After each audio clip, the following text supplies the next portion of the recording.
ঝিনুক মারতে গিয়ে নদীতে তলিয়ে মৃত্যু হলো একজনের। মৃতের নাম রাজকুমার রায়, বয়স আনুমানিক 25 বছর। মৃত যুবক ধূপগুড়ি ব্লকের বারোখড়িয়া গ্রাম পঞ্চায়েতের দামবাড়ি এলাকার বাসিন্দা। জানা গিয়েছে সোমবার দুপুরে এলাকার কয়েকজন মিলে দামবাড়ি এলাকায় ঝুমু নদীতে ঝিনুক তুলতে যায়। সে সময় ঝিনুক তুলতে গিয়ে হঠাৎ রাজকুমার রায় নদীতে তলিয়ে যায়। সাথে থাকা বন্ধুরা লক্ষ্য করে যে রাজকুমার দীর্ঘ কিছুক্ষণ সময় ধরে উঠে আসছে না। তারপর তারা তাকে খোঁজাখুঁজি করে, তবে অনেক খোঁজাখুঁজির পরেও তাকে পাওয়া যায়নি। এরপর বেশ কিছু সময় ধরে রাজকুমারকে ভেসে উঠতে দেখতে পায় তারা। তৎক্ষণাৎ তাকে উদ্ধার করে ধূপগুড়ি মহকুমা হাসপাতালে নিয়ে আসে বন্ধুরা, কিন্তু হাসপাতালের কর্তব্যরত চিকিৎসক তাকে মৃত বলে ঘোষণা করে। ঘটনায় শোকের ছায়া এলাকায়। খবর পেয়ে ধূপগুড়ি থানার পুলিশ হাসপাতালে আসে।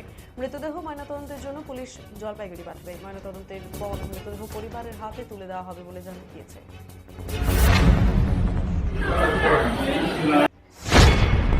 ঝিনুক মারতে নামছিলাম আমরা, ঠিক আছে। তারপরে ও পরে আসে, এসে ও ঝিনুক মারে। ঝিনুক মারতে কোথায় নেমেছিল? দামবাই দাসপাড়া ঝুমুর নদীতে। ঝুমুর নদীতে। আচ্ছা, তারপরে তারপরে তো ও নিজেই মারলো কিছুটা ডুবাডুবি করে। তো তারপরে তো আর দুবার পরে উঠে আর উপরে উঠে আসে না। তো আমরা ভাবলাম হয়তো জঙ্গলে কোনো ঝোঁকে যাতে ও লুকায় আছে, ইয়াকি করতেছে আমাদের সাথে। তো তারপরে আমরা সবাই জঙ্গলে হেঁটে দেখলাম কোনো জায়গায় ও নাই। তারপর যে জায়গায় ও ঠিক ডুব দিচ্ছিল সেই জায়গায় আমরা যাই। যাওয়ার পরে আমরা তো কেউ খুঁজে পাই নাই। লাস্টে এই কাকু আমার ওকে তুলে বাইক। মৃতের নাম কি? রাজকুমার রায়। মৃতের বাড়ি? দামবাই দাসপাড়া।